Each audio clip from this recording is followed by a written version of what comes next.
तो इसका भी निकाल, अरे हम इधर निकाल दिए तो पहले बार जुर्म थोड़ी हो गया, हम इसी का पहले निकालते हैं, क्या दिक्कत है भाई लो।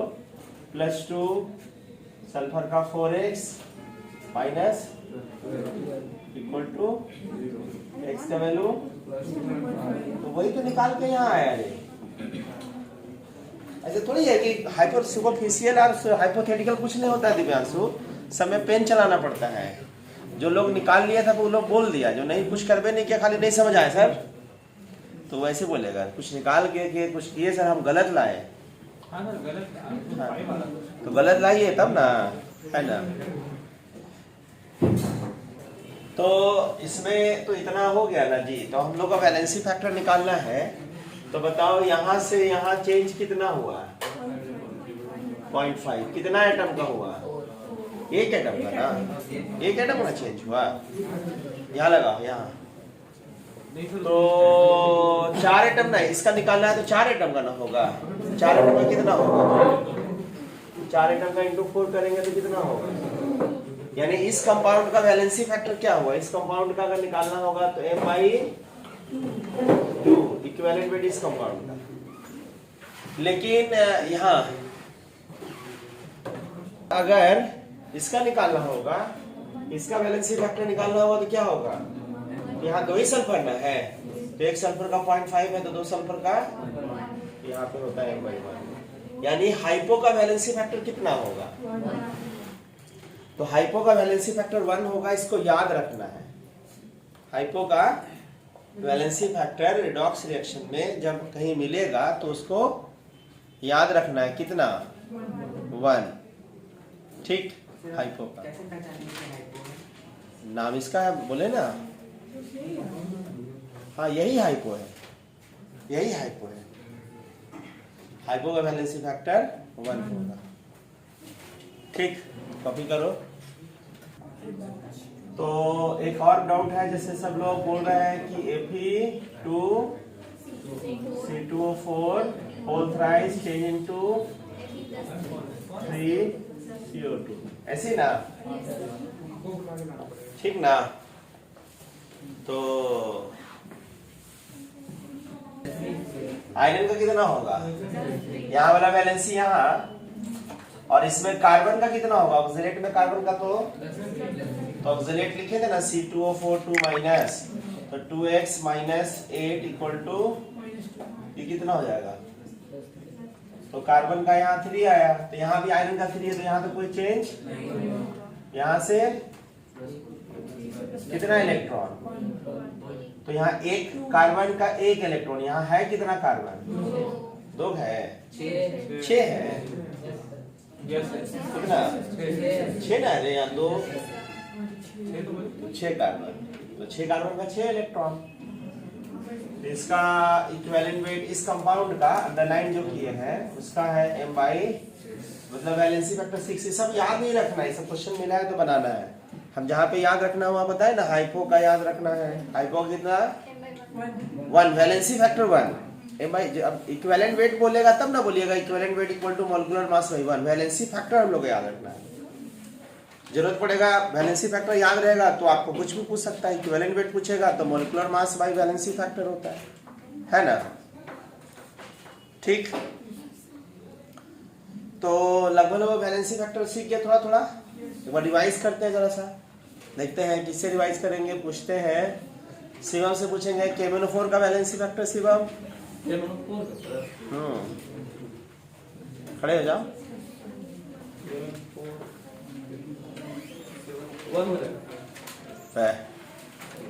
पलटना नहीं है, जो पलटेगा उससे ज्यादा सवाल पूछेंगे। KMnO4 का वैलेंसी फैक्टर बोले थे 513। टूटेगा नहीं, हम बोले थे अरे भाई KMnO4 ऑक्सीडाइजिंग एजेंट है, कोई इलेक्ट्रोलाइट नहीं है कि उसमें आयन का चार्ज देखिएगा। ध्यान सुनो, हम जो सिखाए आपको KMnO4 और किसी का भी सिखाए हैं तो ऑक्सीडाइजिंग एजेंट है तो उसका वैलेंसी फैक्टर होगा, है ना। तो बहुत में क्या होता है ना, बहुत लोगों को दिक्कत होता है कि पता चला वहाँ वो एसिड जैसा बिहेव कर रहा है, उसको ऑक्सीडाइजिंग एजेंट समझ लिया। तो जो बिहेव कर रहा है उसके बारे में आइडिया होना चाहिए। KMnO4 का हम बोले थे फिक्स होता है, वो ना एसिड होगा, ना बेस होगा, ना इलेक्ट्रोलाइट होगा, वो हमेशा रिएक्शन करेगा तो रिडॉक्स रिएक्शन में उसका वैलेंसी फैक्टर 513 बोले थे। नहीं याद रहेगा तो क्वेश्चन सोचिएगा, बना लेंगे इम्पॉसिबल। पहले बोले थे, हम बोले थे कि लगेगा आसान लेकिन छोटे छोटे बात याद नहीं रहेगा। तो 513 को कैसे याद क्लेरिफाई किए थे?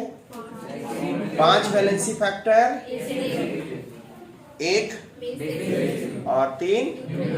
एक बार क्वेश्चन जेई में आया ना कि केमिनोफोर का ऑक्सीडेशन स्टेट क्या होगा प्रोडक्ट साइड। केमिनोफोर का प्रोडक्ट साइड ऑक्सीडेशन स्टेट क्या होगा अगर रिएक्शन केमिनोफोर एसिडिक मीडियम में करता है, बेसिक में करता है और न्यूट्रल में करता है। तो ऑक्सीडेशन स्टेट क्या होगा मैंगनीज का प्रोडक्ट साइड। कैसे बोलेंगे? ये क्वेश्चन ही आ गया। देखो वैलेंसी फैक्टर से सब बनेगा। तो हम बोल रहे हैं 5 जो वैलेंसी फैक्टर है वो क्या होता है? वैलेंसी फैक्टर कितना इलेक्ट्रॉन गेन किया, याद करो। तो केमिनोफोर में ऑक्सीडेशन स्टेट कितना होता है? तो भाई ऑक्सीडेशन स्टेट 7 है एसिडिक मीडियम में, और अगर 5 इलेक्ट्रॉन ले लेगा ही तो प्रोडक्ट साइड में मैंगनीज का क्या ऑक्सीडेशन स्टेट होगा? होगा कि नहीं? तो ऑक्सीडेशन +2 होगा ना। एक बार जेई एडवांस में आया है, जेई मेंस में नहीं आ रहा है, आईटी एग्जाम में आया है कि इसका ऑक्सीडेशन स्टेट प्रोडक्ट साइड में क्या होगा वो बताइए। तो एसिडिक मीडियम में कैसे +2 हुआ? तो वैलेंसी फैक्टर 5 है, मतलब 5 इलेक्ट्रॉन गेन किया है। ऑक्सीडाइजिंग एजेंट है तो गेन ही नहीं करेगा, खुद रिड्यूस ही ना करेगा क्या? बेसिक मीडियम में कितना गेन करेगा? गेन कितना करेगा? देखो उल्टा मत याद रखो, गेन कितना करेगा? 1। 513 वैलेंसी फैक्टर है ना जी, तो 1 गेन करेगा। तो यहाँ पे गेन करेगा तो ऑक्सीडेशन स्टेट क्या होगा? तो जो पूछेगा उस जानकारी होना चाहिए, नहीं कि सर हमको आप पता था लेकिन उल्टा समझ के, है ना। और न्यूट्रल मीडियम में 3 गेन करेगा तो पक्का, ठीक है ना। क्लियर है सब लोग? इधर क्या नाम है पहला क्लास तुम्हारे पीछा? अरे बिना मास्क करना नया नया टाइप का फील हो रहा है। अभी उतना पावर नहीं आया कि मास्क में भी पहचान लेगी वही है, ठीक है ना। बैठो शिवम। पोटासियम डाइक्रोमेट का क्या था वैलेंसी फैक्टर? पोटासियम डाइक्रोमेट हम जो जिसका फिक्स है भैया उसी को पूछ रहे हैं, जो वेरिएबल था उसको हम नहीं पूछ रहे हैं। पोटासियम डाइक्रोमेट, करण तुम ही तुम ही बताओ रोहित। पोटासियम डाइक्रोमेट का वैलेंसी फैक्टर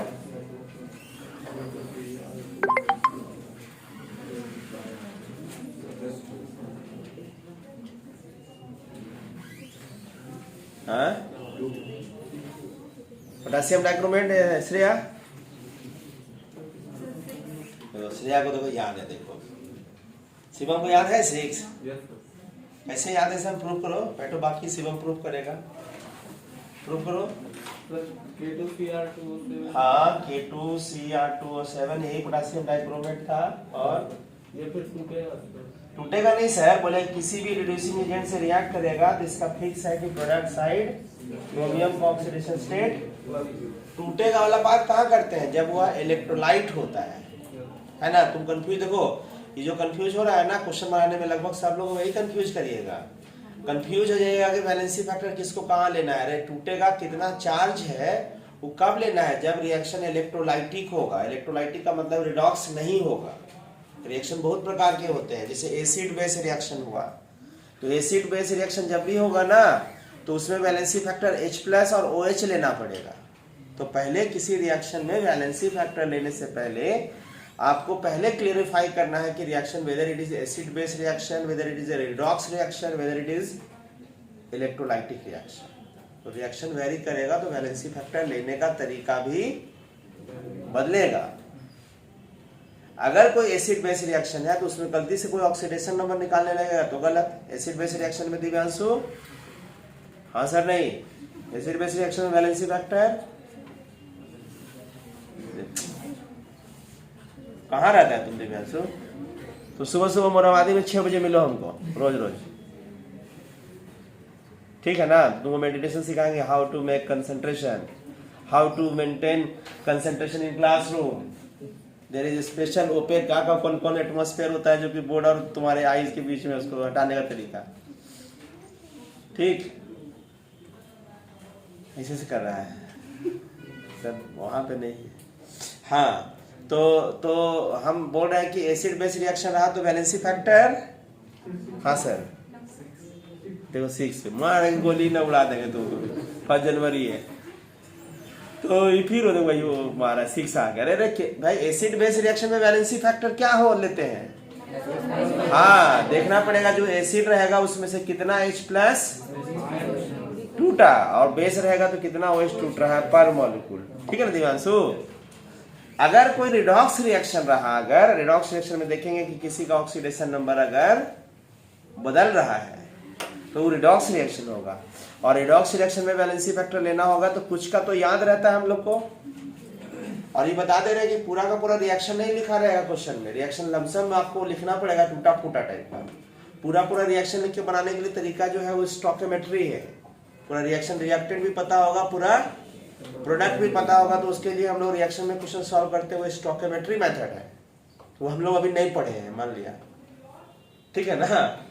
पढ़े लेकिन हम लोग क्या बोल रहे हैं, नहीं पढ़े हैं, ठीक है ना, खुश है ना दिव्यांशु। हम नहीं बोल रहे कि पढ़े हैं, अभी हम लोग उसी में स्टोइकियोमेट्री का ही एक पार्ट है कि कोई रिएक्शन में आपको रिएक्टेंट क्या में है पता है लेकिन प्रोडक्ट क्या क्या बनेगा एग्जैक्ट आइडिया नहीं है, तो वैसा क्वेश्चन को स्टोइकियोमेट्री के पॉइंट ऑफ व्यू से कैसे सॉल्व करते हैं वही पढ़ने वाले हैं अभी हम लोग। उसी का ही सब बेसिक बैलेंसिंग फैक्टर फंडा है, तो पता रहेगा तो क्वेश्चन सॉल्व होगा। ठीक शिवम बैठो, ठीक है ना। सबसे जो पीछे बैठे हैं तो इलेक्ट्रोलाइटिक रिएक्शन रहेगा ना, हाँ पीछे बैठे हैं, हाँ जो इलेक्ट्रोलाइटिक रिएक्शन अपना अपना जगह बैठना, आपका जगह वहां था ना, बदलना नहीं था ना, छोड़ो ना, लेट आया तुम्हारा जगह पे बैठने का किसी का हिम्मत है, अपना अपना जगह पे बैठिएगा भाई, कोई जाए ना आए जगह खाली रहना चाहिए ना, आप बैठ गए तो फिर उसका जगह हो गया है तो खड़े हो जाना। पूछना अगर कोई इलेक्ट्रोलाइटिक रिएक्शन होगा तो कैसे पता करेंगे कि वह इलेक्ट्रोलाइटिक रिएक्शन है, नहीं रिएक्शन थोड़ी प्रेस कर करके दिया रहेगा, हिंट दे देगा, ऐसे थोड़ी होता है। हाँ कोई वीडियो गेम है कि हिंट भी दे रहा है, डेमो। वहां पे इलेक्ट्रोलाइटिक रिएक्शन में देखिएगा ना कि प्रोडक्ट साइड में किसी का ऑक्सीडेशन नंबर उसमें भी चेंज नहीं होगा, किसी भी रिएक्टेंट या प्रोडक्ट साइड में ऑक्सीडेशन स्टेट चेंज नहीं होगा, और आपको एसिड बेस जैसा भी फील नहीं होगा और खाली सॉल्ट फील होगा, तो इलेक्ट्रोलाइटिक रिएक्शन है। जैसे इलेक्ट्रोलाइटिक रिएक्शन है तो एक एग्जांपल देते हैं भाई, जैसे बेरियम क्लोराइड है, ठीक देखना आप ही के लिए। तुम्हारा दोस्त कहाँ गया, नहीं आया आज? हाँ देखो तुम्हारे बारे में पूछ रहे थे उससे इससे, तो बोला मेरा दोस्त नहीं है वो, ये देखो बाहर में जाकर कुछ बोलेगा नहीं, तो सर को बोल दिए थे रे तो मेरे दोस्त खास हो लोग, बजरंग बली जैसा हम ऐसे देखेंगे दिखा दे सकते हैं, बता दो है ना दिव्यांशु। तो BaCl2 और सोडियम सल्फेट अगर आपस में रिएक्शन करेगा तो प्रोडक्ट बनता है BaSO4 और प्रोडक्ट लिखने आएगा, हाँ देखो बात तो हम लोग से ज्यादा तेज है, तो 2NaCl है, बैलेंस कर दे सकते हैं, बैलेंस करने की जरूरत तो नहीं दिखना लग रहा है, बैलेंस ही। अब इसमें ऑक्सीडेशन स्टेट निकालो ना, रिएक्टेंट प्रोडक्ट साइड में सबका सेम ही जैसा दिखेगा। अब ये एसिड है, ये बेस है, बेस तो था ना, सिखाए तो थे नहीं सिखाए थे, अल्कली अल्कलाइन अर्थ मेटल का सल्फेट भी स्ट्रॉन्ग बेस होता है, नहीं सिखाए थे, हम सिखाए थे अल्कली और अल्कलाइन अर्थ मेटल का ऑक्साइड, हाइड्रोक्साइड और कार्बोनेट स्ट्रॉन्ग बेस होता है, उसको छोड़कर बाकी सब सॉल्ट होता है। ये तो सल्फेट थोड़ी है, सल्फेट तो सॉल्ट है ना होगा, तो सब कौन रिएक्शन है इसमें। और इलेक्ट्रोलाइटिक रिएक्शन में वैलेंसी फैक्टर का अगर जरूरत पड़ा तो चार्ज देखेंगे, चार्ज बात समझे। लेकिन वही अगर रिडॉक्स रिएक्शन रहेगा तो कितना में टूटा चार्ज नहीं देखेंगे, उसमें देखेंगे कितना इलेक्ट्रॉन लॉस और रिएक्शन जो कंप्लीट रिएक्शन रखता है हम लोग रिडॉक्स में पढ़े हैं। बैठो कंप्लीट रिएक्शन में हम लोग पढ़े थे कि जो भी कंप्लीट रिएक्शन होता है उसमें इलेक्ट्रॉन कहाँ पे दिखाई देता है, रिएक्टेंट साइड के प्रोडक्ट साइड रिडॉक्स रिएक्शन में नहीं दिखाए थे, दिखाए थे कि देखो तो पलट के हम सिखाए थे कि कोई भी रिडॉक्स रिएक्शन कंप्लीट नहीं है रे, इधर देखो। रिडॉक्स रिएक्शन अगर कोई भी रहेगा तो अगर कंप्लीट रिएक्शन रहा तो हम लोग बोलते थे ना इलेक्ट्रॉन कट जाना चाहिए। तो कभी भी रिडॉक्स रिएक्शन या इलेक्ट्रोलाइटिक रिएक्शन या एसिड बेस रिएक्शन किसी में भी रिएक्टेंट या प्रोडक्ट कंप्लीट रिएक्शन रहेगा तो कभी भी इलेक्ट्रॉन ना रिएक्टेंट साइड या प्रोडक्ट साइड कहीं भी नहीं रहता है। ठीक, तो आपको अपने से अंदाजा है। सबसे बड़ा ट्रेजेडी यही होगा कि पता चला ये इलेक्ट्रोलाइटिक रिएक्शन है और दिव्यांशु ढूंढ रहा है वैलेंसी फैक्टर इलेक्ट्रॉन 3 से पक्का 3 दिख रहा है हमको, पता चला ये रिडॉक्स है, ये नहीं है। एसिड बेस रिएक्शन का वैलेंसी फैक्टर देखना पड़ेगा कि कितना H प्लस एसिड टूट के अलग हो रहा है, कितना OH टूट के अलग हो रहा है। और रिडॉक्स रिएक्शन रहेगा तब वैलेंसी फैक्टर देखना है कितना इलेक्ट्रॉन लॉस। और तो अभी हम लोग जो बात कर रहे थे ऑक्सीडाइजिंग एजेंट रिड्यूसिंग एजेंट का, तो उसमें जो मेन चीज है याद रखने वाला, जो कि रिएक्शन में हो सकता है ना भी दिया रहे, तो उसका हम लोग को इलेक्ट्रॉन वैलेंसी फैक्टर याद रखना पड़ता है। जैसे पोटेशियम डाइक्रोमेट के बारे में बोले थे, this is very important oxidising agent. और यह किसी भी रिड्यूसिंग एजेंट से किसी भी मीडियम में रिएक्ट करेगा तो प्रोडक्ट में क्या कंपाउंड बनेगा वो हम नहीं कह सकते, लेकिन प्रोडक्ट में जो कंपाउंड बनेगा उसमें उसका ऑक्सीडेशन स्टेट +3 होगा। क्या प्रोडक्ट में ऑक्सीडेशन स्टेट +3 ही होगा। हाँ, बात समझ रहे सब लोग। तो प्रोडक्ट में से 6 होगा, तो इसको हम बोले तो फिक्स वाला है। तो यहाँ क्रोमियम का ऑक्सीडेशन स्टेट प्लस, तो यहाँ से यहाँ 3, तो 1 क्रोमियम 3 इलेक्ट्रॉन, तो 2 क्रोमियम तो 6। इसका वैलेंसी फैक्टर बोले थे कि पोटेशियम डाइक्रोमेट का हमेशा 6 होता है, फिक्स होता है, इसको याद रखना है। बात समझे। उसके बाद 2 ऑक्सीडाइजिंग एजेंट का हम बोले थे याद रखने के लिए। और रिड्यूसिंग एजेंट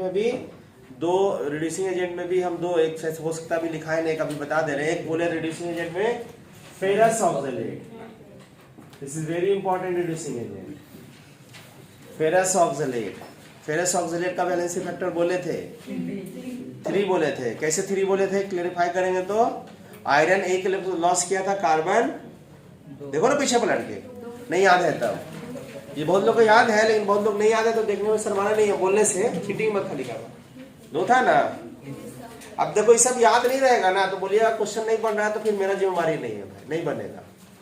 जो चीज याद करने बोले हैं वो तो याद रहना पड़ेगा। और नहीं सोचिएगा याद करें, अगर याद रहेगा तो क्वेश्चन तो ना चुटकी में ऐसे निकल जाए, आंसर आ जाएगा। सोचिएगा भी नहीं कि ऐसा निकल सकता है आंसर, ठीक है ना। आज ही निकाल के दिखाएंगे, ऐसे नहीं हम बोल रहे कल क्या होगा, कल तो 5 जनवरी होगा, ठीक है ना। आज का मतलब क्वेश्चन स्टोकियोमेट्री जो पढ़ा होगा, और नहीं पढ़ा है तो हम पहले बोल दिया कि हम मान ले रहे हैं कि कोई नहीं पढ़ा है ना। जो पढ़ा होगा थोड़ा बड़ा गलती से याद होगा तो वहां और यहाँ में थोड़ा फर्क दिखेगा, है ना, तरीका अलग अलग है। तो इंपॉर्टेंट इसका नाम था कंपाउंड का फेरस ऑक्सलेट। ये भी एक इंपॉर्टेंट रिड्यूसिंग एजेंट है, देखो ध्यान सुनना। इसका नाम ऑक्जेलिक एसिड है, नाम इसका है ही एसिड। एसिड मतलब ये बेस से रिएक्ट करेगा, ध्यान सुनना, बहुत इंपॉर्टेंट है ये है ऑक्जेलिक एसिड। अगर ये किसी बेस से रिएक्ट करेगा तो बेस से रिएक्ट करेगा तो इसका एसिड, देखो ये एसिड है, ये बेस है, तो यहाँ पे कोई ऑक्सीडेशन नंबर चेंज नहीं होगा। और ऑक्सीडेशन नंबर नहीं चेंज होगा तो इसका वैलेंसी फैक्टर क्या देखेंगे, कितना H प्लस टूट के अलग होगा, चार्ज नहीं, एसिड का वैलेंसी फैक्टर बताओ। अगर कंप्लीट रिएक्शन कर लेगा तो अभी रिएक्शन नहीं लिखे हैं हम, उधर दिखेगा नहीं इसलिए नहीं लिखे हैं। तो एसिड बेस रिएक्शन में अगर ये कंप्लीट रिएक्शन कर लेगा तो कितना H अलग होगा, हो सकता है कंप्लीट बोर टर्म, देखो कंप्लीट कितना 2, कंप्लीट रिएक्शन करेगा तो 2 होगा। कैसे 2 दिखा हमको कि 2 हाइड्रोजन है, 2 अलग हो सकता था कंप्लीट रिएक्शन में, है ना। लेकिन ध्यान रखना ये इंपॉर्टेंट रिड्यूसिंग एजेंट भी है। तो रिड्यूसिंग एजेंट क्या है भाई, देखो H2C2O4 अगर कोई ऑक्सीडाइजिंग एजेंट से रिएक्ट करे तो इसका वैलेंसी फैक्टर ढूंढेंगे। कैसे ढूंढेंगे, तो वहां पे देखने का तरीका अलग होगा, सेम है।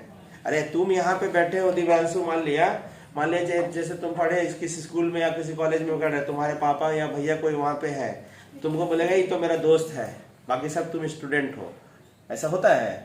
तो क्लास में तो स्टूडेंट होगा भाई, तो जहाँ पे नेचर है यहाँ पे देखो ये भले नाम ऑक्जेलिक एसिड है लेकिन अलग अलग जगह इसका बिहेवियर अलग अलग है, नहीं। तो अगर ये इंपॉर्टेंट रिड्यूसिंग एजेंट है तो इसलिए ऑक्सीडाइजिंग एजेंट से रिएक्ट कर रहा है, नहीं रहता तो रिएक्ट। तो यहाँ पे वैलेंसी फैक्टर क्या है, तो ऑक्सीडाइजिंग एजेंट में याद करो ना, हम ऑक्जेलेट को क्या बोले थे, ऑक्जेलेट किसमें चेंज होता है, CO2, याद करो, oxalate change to, oxalate change to, लगेगा तो लगा दीजिएगा, लगेगा तो आएगा। ऑक्सलेट चेंज टू, तो बताओ यहाँ ऑक्सीडेशन स्टेट, और इसमें कार्बन का +3। अब दिमाग में सोचे +3 कैसे आ रहा है? अरे निकाल लेंगे, पहले निकाल कर रखें, जो कम प्रैक्टिस करेगा ना उसको ये दिखेगा चाइनीज चाइनीज।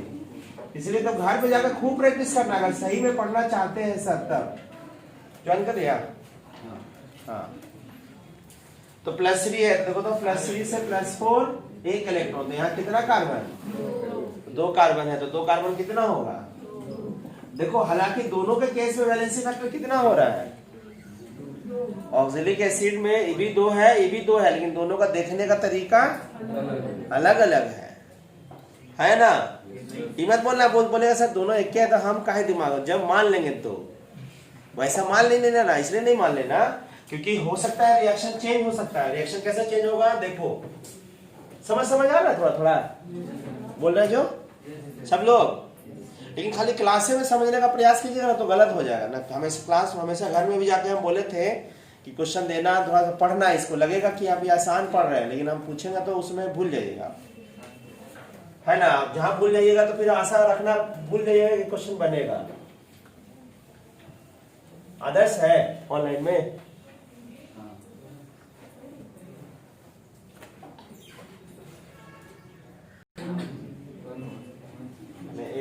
HC2O4 बेस से रिएक्ट करें तो इसका वैलेंसी फैक्टर, तो गौर करिए अगर ये बेस है तो ये क्या होगा?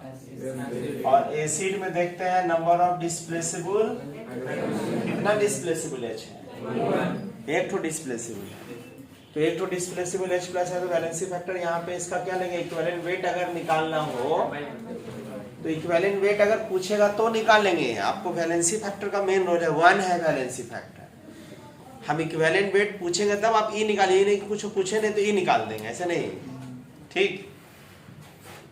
लेकिन वही अगर आप NaHC2O4 किसी ऑक्सीडाइजिंग एजेंट से रिएक्ट करेगा तो इसका वैलेंसी फैक्टर क्या होगा?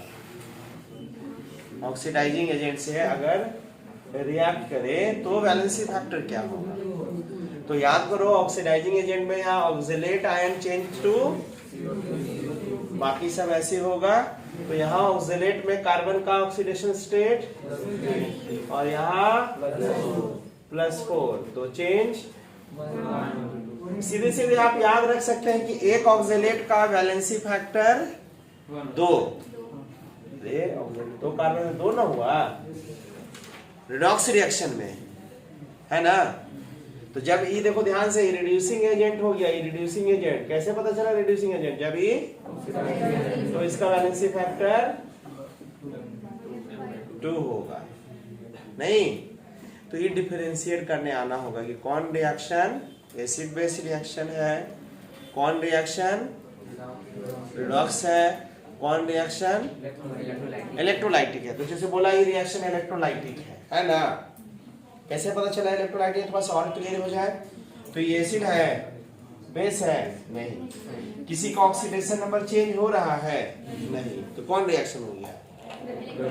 तो इलेक्ट्रोलाइटिक रिएक्शन में वैलेंसी फैक्टर क्या लिखेंगे? इलेक्ट्रोलाइट का क्या बताए थे? Number of either charge.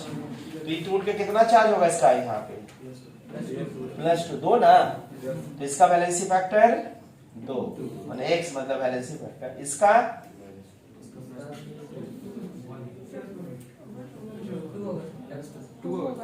टूटेगा तो कैसे टूटेगा? 2Na+, सॉरी 2 ना होगा जी, तो इसका वैलेंसी फैक्टर, इसका वैलेंसी फैक्टर, इसका भी X = 2 होगा, इसका 1 2 1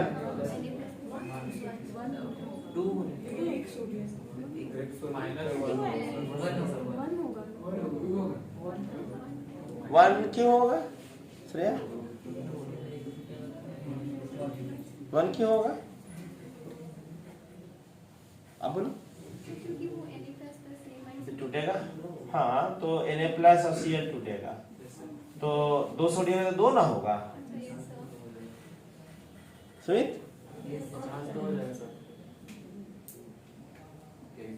नहीं सर 2 CL नीचे ऐसे ना 2 रहे, 2 सोडियम 2 क्लोरीन 2 भी रहेगा, 2 भी रहेगा। चार्ज भी दूसरा हो जाएगा हैं? चार्ज। हाँ तो चार्ज तो आइदर चार्ज देते हैं, या तो प्लस वाला या तो माइनस वाला। दो चार्ज थोड़ी हो रहा है हर जगह, तो या तो प्लस या तो माइनस, दो ना हुआ क्या? अभी भी कोई बोल रहा है 1 होगा, अभी भी बोलेंगे आप? श्रेया इधर, सुमित उधर, सोनाली, मोहिनी, शिवम। सर एक एटम पे प्लस 1 होगा। ये सर एक एटम पे प्लस 1 तो एक एटम, अरे सब मिला के तो 2 हो रहा है ना दोस्त, तो सब मिला के ही ना वैलेंसी फैक्टर देते हैं। कैसे तू बोल रहा है यू जी पे आ रहा? हाँ एकदम सही दर पड़ा। वैलेंसी फैक्टर डिफाइंड है पर मॉलिक्यूल, याद है?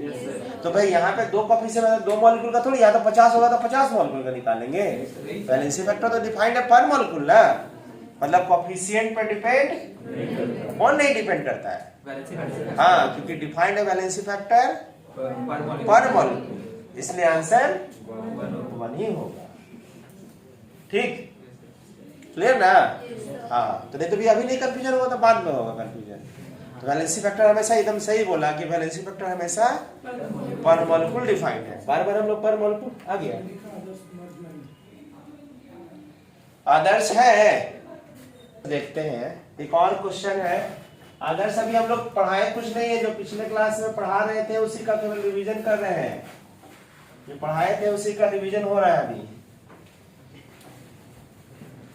अच्छा ये बताना है सब लोग Na2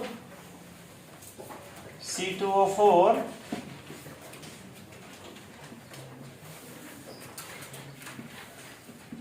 अगर ये बेस से रिएक्ट करेगा तो इसका वैलेंसी फैक्टर क्या होगा? वैलेंसी फैक्टर मतलब X बताना है। तो ये जो डॉट उट लिखा है ना, पहले डर गया कि डॉट उट का होता है। अरे भाई 2 कंपाउंड मिला करके एक कंपाउंड बना है और बेस है, तो बेस के लिए हम यहाँ क्या देखेंगे? एसिड। तो यहाँ पे तो इसमें H है नहीं, यही होगा, एक होगा नहीं। अगर यही ध्यान से सुनिएगा Na2C2O4 और यहाँ पे NaHC2O4 अगर ऑक्सीडाइजिंग एजेंट से रिएक्ट करे तो important oxalate ion is a very important reducing agent. Oxalate जहां रहे, ऑक्सलेट के आगे कुछ भी लगा रह सकता है। तो अगर ये रहा तो इस केस में इसका वैलेंसी फैक्टर क्या है? तो आपको हम बोले थे ना ऑक्सीडाइजिंग एजेंट में बताओ एक ऑक्सलेट का, माने धीरे धीरे याद करने बोल रहे हैं। एक ऑक्सलेट का 2 और 2 ऑक्सलेट का 2 ऑक्सलेट है ना रे, तो वैलेंसी फैक्टर 4। नहीं समझ में आ रहा है तो ऑक्सीडाइजिंग एजेंट इसको ऑक्सीडाइज कैसे किया होगा?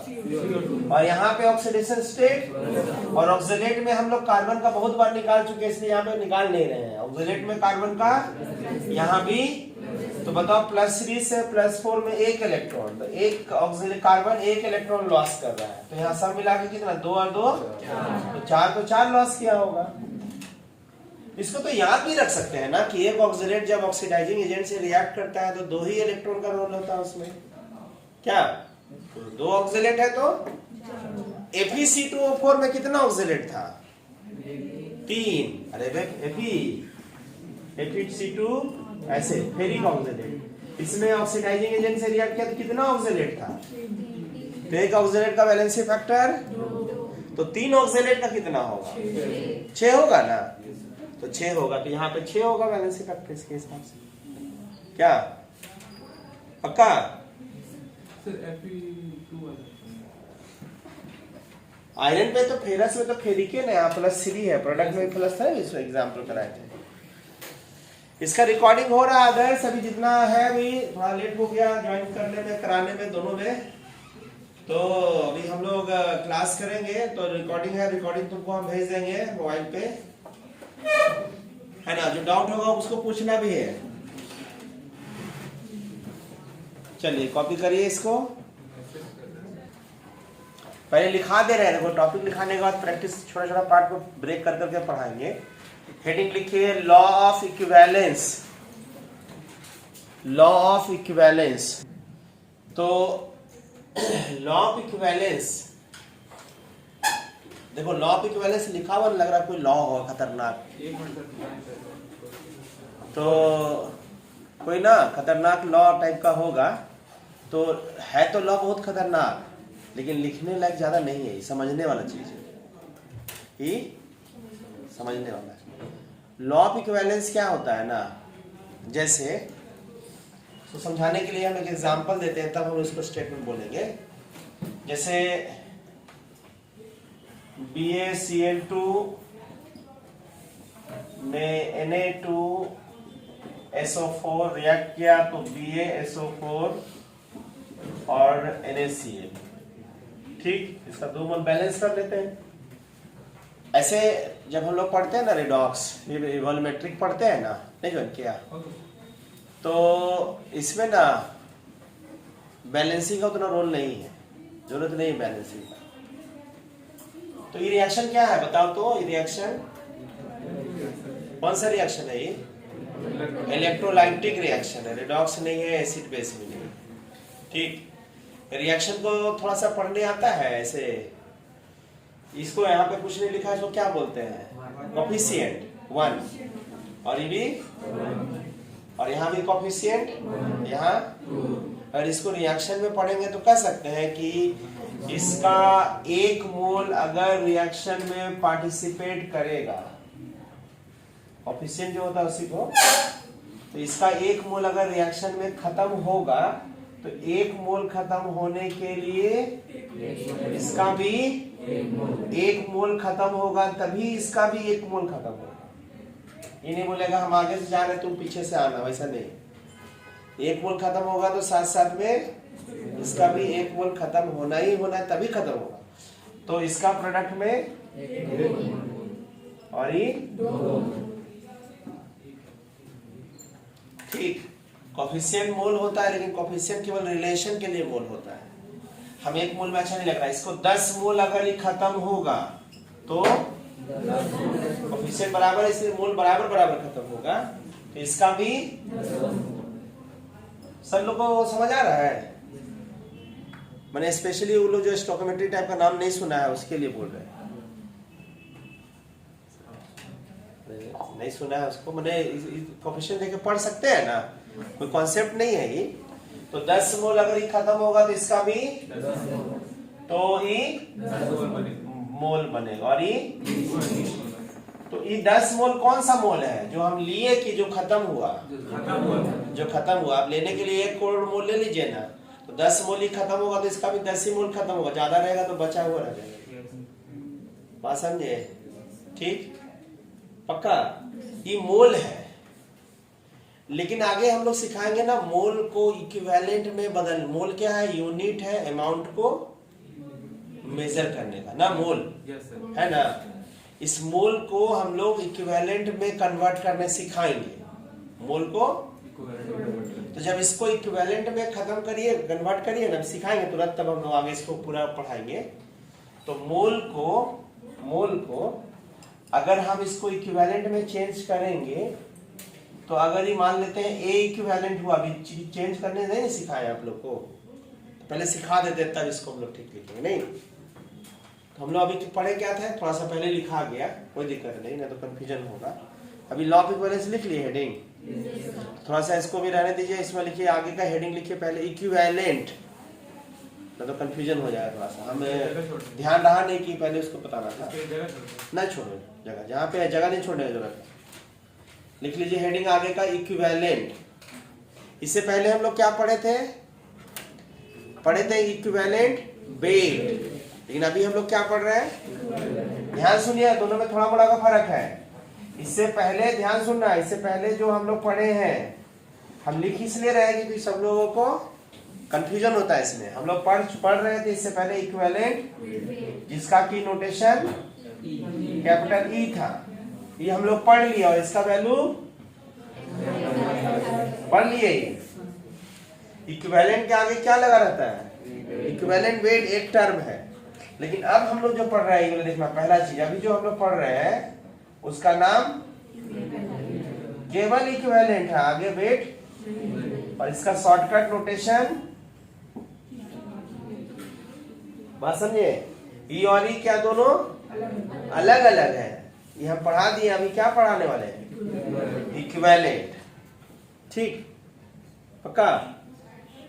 तो इक्विवेलेंट अगर आपसे हम कहेंगे कि भाई इक्विवेलेंट क्या होता है, तो इक्विवेलेंट मोल जैसा, मोल थोड़ा नाम तो सुने हैं ना, भले निकालने आए चाहे नहीं आए, तो मोल के जैसा ही अमाउंट को मेजर करने का एक यूनिट है। ठीक, मोल के जैसा ही, तो पहले लिखिए इक्विवेलेंट में पहला term, it is unit of measurement similar to mole. It is unit of measurement similar to mole. मैंने सिमिलर का मतलब हूबहू उसी वही नहीं है, उसी के जैसा है। तो आपके मन में ख्याल आ रहा होगा ना सर कि इसको थोड़ा सा भुलाई जाइए, इसको अभी हम लोग बात करेंगे, वापस तुरंत इसको बताने में थोड़ा सा है। तो बोलिए सर इसको तो आप समझा दिए कि सिमिलर टू किसके जैसा है, तो बोलेगा सर ये किसके जैसा था, तो नहीं मन कर रहा होगा। ये तो आप बोल दिए मोल जैसा है, तो ये किसके जैसा होगा, तो ये जो है ना सिमिलर टू, खाली वैलेंसी फैक्टर, इसका यूनिट अलग है ना, यूनिटलेस नंबर तो यूनिटलेस होता है ना, मतलब equivalent weight is similar to molecular weight से ही निकलेगा, है ना। दूसरा एक चीज और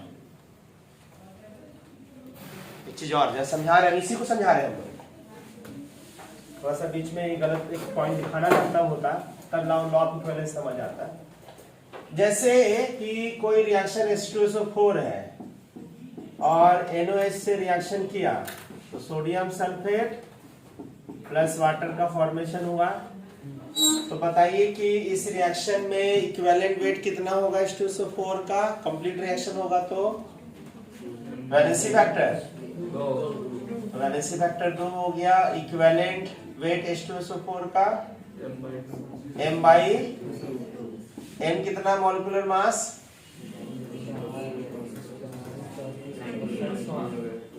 कितना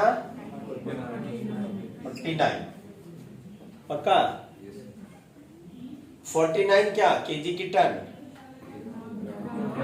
49 ओरिजिनल में यूनिट लेस होता है, लेकिन जैसे मॉलिक्यूलर मास है मेरे, तो अब थोड़ा मॉलिक्यूलर मास यूनिट लेस होता है और जरूरत पड़े तो उसको ग्राम में लिख सकते हैं। तो 49 हुआ इक्विवेलेंट वेट, इसको ग्राम में